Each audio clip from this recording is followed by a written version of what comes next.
데이터 전주기 플랫폼 구축이라는 내용으로 발표를 하도록 하겠습니다. 발표 순서는 사업 추진 배경, 필요성, 연구 내용, 환경 분석 및 해결 방안, 기대 효과 순으로 말씀드리도록 하겠습니다. 첫 번째로 사업 추진 배경 및 필요성에 대해서 말씀드리겠습니다. 올해 1월에 최근에 보도된 바에 의하면 사람에게 돼지 심장 이식이 가능했다는 이제 보도가 있었습니다.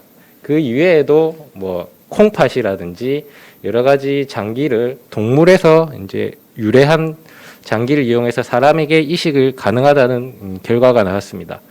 이러한 축산물 유래 이종 장기 이식 같은 경우에는 매년 장기 이식 대기자가 한 5만 명 가까이 있는 반면에 실제 기증자가 10분의 1 수준인 상황으로 이제 장기가 부족합니다.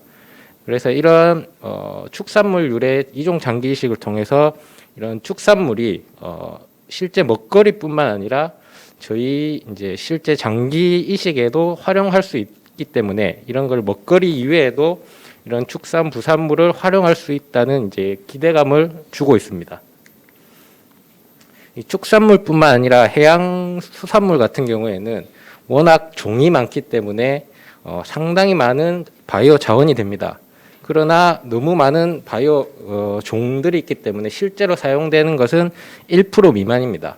그럼에도 불구하고 이러한 자원들을 이용해서 해양 바이오 식품이라든지 의약품, 화학, 에너지, 연구개발 서비스를 제공함으로써 다양한 물질을 저희가 사용할 수 있습니다.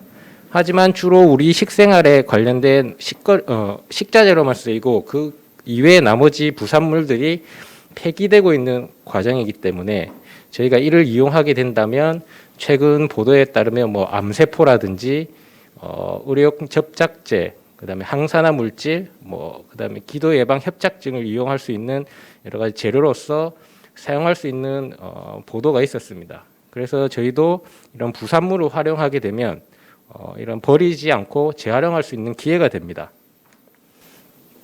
하지만 이런 축산 부산물 활용의 이제 가능성은 보이지만은 여러 가지 제한성이 있습니다.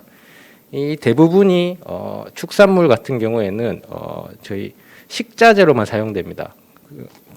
또한 이런 부산물들은 저희가 흔히 먹는 막창이라든지 족발 이런 식으로만 사용되고 그 이외의 물질은 전부 폐기되고 있습니다. 하지만 이런 부산물 같은 경우에는 실제로 폐기되는 버리는 양이 한 40에서 50% 정도로 활용되지 못하고 버리기 때문에 이를 재활용하여 특히 바이오 산업에 적용을 하게 되면 상당히 큰 메리트가 있을 것으로 보여지고 있습니다. 두 번째로 수산 부산물 같은 경우에도 대부분이 먹는 식용으로만 사용되고 대다수가 폐기되고 있습니다. 그럼 폐기되는 것 종류로 보시면 뼈라든지 폐각, 갑각류 껍질, 그다음에 멍게, 미더덕 같은 이런 연체동물 외피 등이 이제 버려지고 있습니다. 그 중에서도 가장 많이 버려지는 걸 예를 들면 굴 같은 경우에는 우리나라에서 많이 먹고 있습니다. 그런데 굴 소비량이 많은 반면에 폐각이 사용되지 못하고 많이 버려지기 때문에 이런 폐기물에 대한 폐기물 처리에 대한 비용도 상당히 높습니다. 하지만 여러 연구자들이 이런 폐각을 이용해서 많은 유용한 바이오 자원을 활용하고 있기 때문에 이런 효율적인 부산물 관리를 통해서 활용성을 증대할 수 있는 방안이 필요하고 있습니다. 그래서 이런 축산물, 수산물 유래 이제 부산물을 이용한 새로운 신소재 자원으로서 중요성이 많이 대두되고 있습니다. 그래서 최근에 돼지 심장에서 그런 세포의 기질을 이용해서 이를 이용한 인공 혈관을 제작한다든지 오리 발에서 있는 이제 콜라겐을 이용해서 이 콜라겐을 이용한 여러 가지 화장품이라든지 의료 재료로 사용되고 있고 바이오 소재들도 연어 부산물에서 어떤 유용 물질을 이용해서 화장품이라든지 피부 재생 치료 이런 쪽으로도 이용되고 있고 홍합, 말미잘, 해조류를 이용한 여러 가지 바이오 재료 생산도 이루어지고 있습니다. 그래서 이런 것을 이런 부산물을 버리지 않고 재활용하게 된다면 폐기 비용을 어떤 산업적인 비용으로 이제 재생산할 수 있는 가능성을 말해주고 있습니다. 또한 저희가 이런 것들을 다양한 소재로 사용할 수 있지만 저희 쪽은 이제 재생 의료 쪽에 이제 관심을 가지고 있습니다. 초고령화 사회로 인해서 2060년도 되면 한 약 40% 이상의 비율이 고령자가 됩니다. 하지만 이런 고령화로 인해서 뭐 퇴행성 만성 질환이 이제 증가하게 되고 이런 여러 가지 질환은 수술, 약물적 치료로 치료할 수 없는 많은 이제 퇴행성 질환이 있기 때문에 이를 치료하기 위해서는 재생의료 치료제에 대한 이제 수요가 증가하고 있고 이런 재생의료 치료제를 이제 개발하기 위해 새로운 재생의료 소재가 필요하고 개발할 필요가 있다는 것을 이제 암시하고 있습니다. 그래서 새로운 기획 아이템으로서 AI 머신러닝 기반의 축산 부산물, 해양수산 폐기물 유래 재생의료 소재 데이터 전주기 플랫폼 구축 사업을 하고자 합니다. 그래서 첫 번째로 기반 구축을 위해서 바이오 데이터 플랫폼 기반 구축 사업을 시행하고자 합니다. 그래서 뭐 AI 머신러닝을 이용해서 데이터베이스를 확보하고 이 소재 추출을 위한 생산 시설을 구축하고자 합니다. 그래서 이러한 기반 구축을 통해서 축산, 수산, 부산물 유래 소재를 발굴하고자 합니다. 그래서 산업화를 할 수 있다든지 연구용으로 쓸 수 있는 소재를 연구하고 이를 활용하여 재생의료 치료제를 개발하고자 합니다.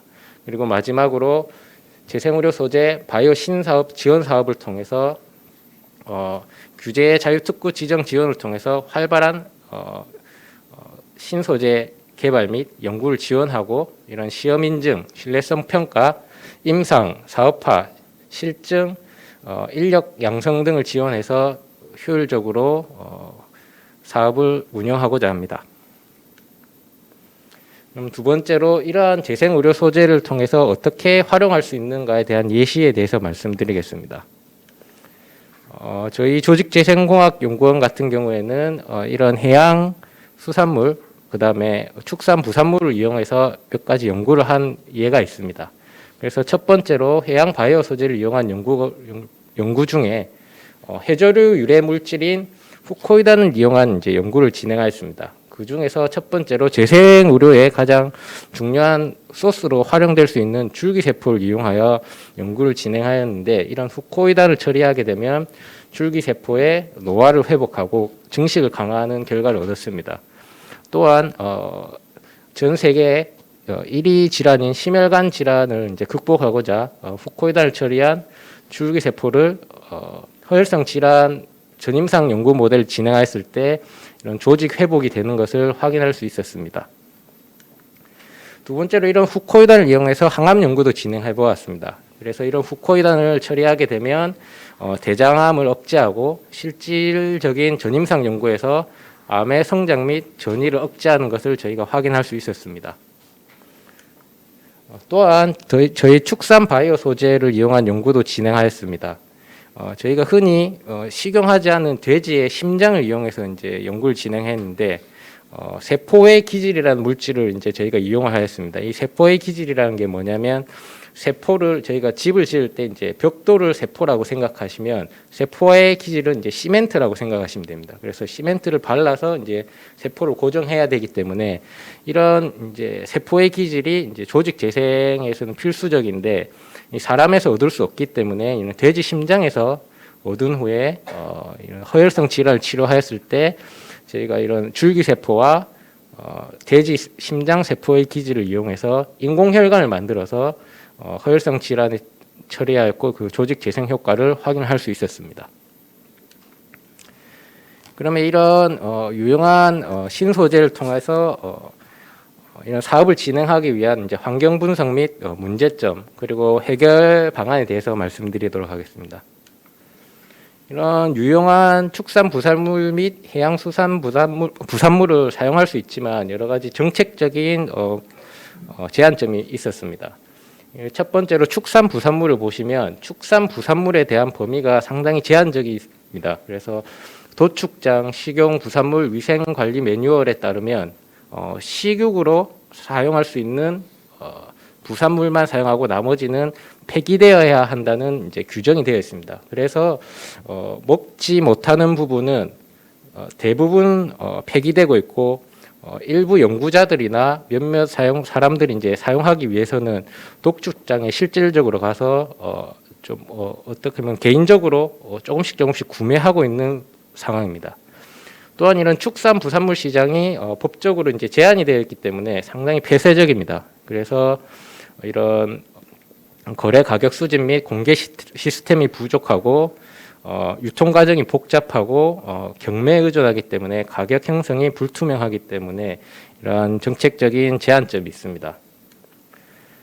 수산 부산물 같은 경우에도 마찬가지입니다. 이런 수산 부산물에 대한 범위가 상당히 불명확합니다.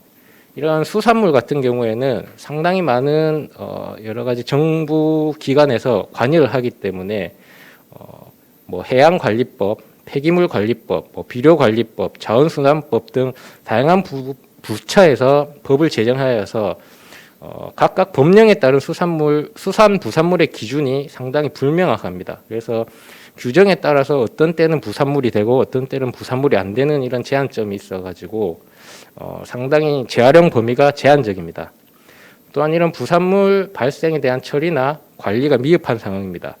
그래서 이런 법령마다 이런 관리 대상이 다르기 때문에 공식적인 통계가 이루어지지 않고 또 이런 부산물이 발생하면 어떤 루트에 통해서 버리는 게 아니라 개인적으로 임의로 폐기하고 있으며 이런 또 아까 축산 부산물과 마찬가지로 필요한 경우에 뭐 개인적인 친분이나 이런 방문을 통해서 임의적으로 없기 때문에 이런 통계 관리가 미흡한 상황입니다. 사회적 환경 분석도 마찬가지입니다. 이런 축산 부산물 같은 경우에는 유통 구조에 문제점이 있습니다. 계절적 부위별 이제 수급 불균형이 있습니다. 조금 있으면 설인데 설이나 추석 같이 이런 요구 사항이 수요가 많을 때는 수요가 급증하지만 그렇지 않은 경우에는 또 수요가 낮고 이래서 들쭉날쭉한 것이 있기 때문에 안정적인 이런 부산물 공급에 어려움이 있습니다. 또한 품질에 대한 문제점도 있는데 이 부산물에 대한 관리가 부족하다 보니 시설 투자가 잘 되어 있지 않고 위생 관리 또한 이제 미비한 상황입니다. 이로 인해서 품질 기준에 대한 기준도 없고 시장의 폐쇄성, 대량 공급 체계가 미비되어 있기 때문에 안정적인 공급에 어려움이 있습니다. 수산 부산물의 사회적 환경 분석 같은 경우에는 수산 부산물 같은 경우에는 수산생물이기 때문에 이는 가공 시에 급격한 변성이나 부패가 일어난 가능성이 있습니다. 또한 폐각이나 갑각 같은 경우에는 크기나 부피에 비해서 이동이 어렵고 부피가 크기 때문에 압축하는 과정에서 비용이 발생하고 있으며 300kg 이상일 경우에는 이제 폐기물로 버려야 된다는 또 법령도 있습니다. 그래서 이런 유통 구조의 문제점뿐만 아니라 이제 품질의 문제점 같은 경우에는 이런 부패가 쉽기 때문에 냉동 냉장 시설이 필요한데 이런 시설이 잘 갖춰져 있지 않고 또한 해양 유래이기 때문에 염분 잔류 처리에 문제가 있습니다. 그리고 축산 부산물과 마찬가지로 품질 기준의 부재, 그다음에 높은 생산 비용, 대량 공급 체계 미비가 있기 때문에 이런 여러 가지 허들이 있습니다. 그래서 이를 해결하기 위해서는 첫 번째로 앞서 말씀드린 부분에 문제 해결을 위한 정책이 필요합니다. 그래서 부산물 이력제 시행이라든지 등급제 도입, 그리고 원산지 단속 강화, 그다음에 가격 투명성을 확보할 수 있는 어떠한 규정, 그리고 독축장 시설 내 가공 시설 확충을 해야 되는 규정, 그리고 뭐 사이버 거래를 할 수 있는 활성화 등의 이제 정책이 필요합니다. 그래서 이러한 명확한 부산물 정책 정립을 바탕으로 위생 관리 강화나 시장의 투명성을 증대시키고 유통 규모화를 위해서 부산물을 처리 가공할 수 있는 시설 투자를 확대하게 되면 효율적인 부산물 활용을 할 수 있는 방안이라든지 이제 소비자 아니면 연구자들이 사용할 수 있는 이런 안정성에 대한 불안을 해소할 수 있으므로 여러 가지 신소재 개발 및 적용을 할 수 있습니다. 그래서 이러한 자료들을 AI 데이터화하게 된다면 축산 수산 부산물을 활용한 재생의료 신소재 전주기 기반 바이오 신성장 동력을 창출할 수 있을 것으로 생각됩니다. 그래서 마지막으로 기대 효과입니다. 그래서 저희 충남 같은 경우에는 이런 여러 가지 축산물에 이제 많이 하기 때문에 이런 축산 부산물을 공급할 수 있는 여러 가지 생산업체라든지 이를 가공할 수 있는 시설을 확충하고 또 충남 내 단국대학교라든지 순천향대학교 같은 큰 대학들에 의해서 이제 연구 및 연구 자문을 일으키고 또 연구원이 많기 때문에 연구 개발을 할 수 있습니다. 그리고 또 정부 지자체에서 이러한 정책이라든지 이런 플랫폼을 구축할 수 있는 사업을 지원하게 되고 또한 충남에는 큰 대학병원이 2개가 있기 때문에 이를 이용해서 재생의료 치료제 임상시험이라든지 연구개발, 효능 검증을 지원하게 된다면 충청남도가 국내 새로운 재생의료 신소재 메카로 발돋움할 수 있을 것이라고 생각합니다. 그래서 이를 통해서 구축한 시스템을 판매를 할 수도 있고 선도 기술을 이제 해외에 수출할 수도 있으며 여러 가지 이런 결과들로 재생의료 치료제 생산 및 여러 가지 제조 인력 양성 일자리 제공하여 글로벌 바이오 메디슨 R&D 전초기지 연구단지로 실현 가능성이 있을 것으로 생각됩니다. 예, 감사합니다.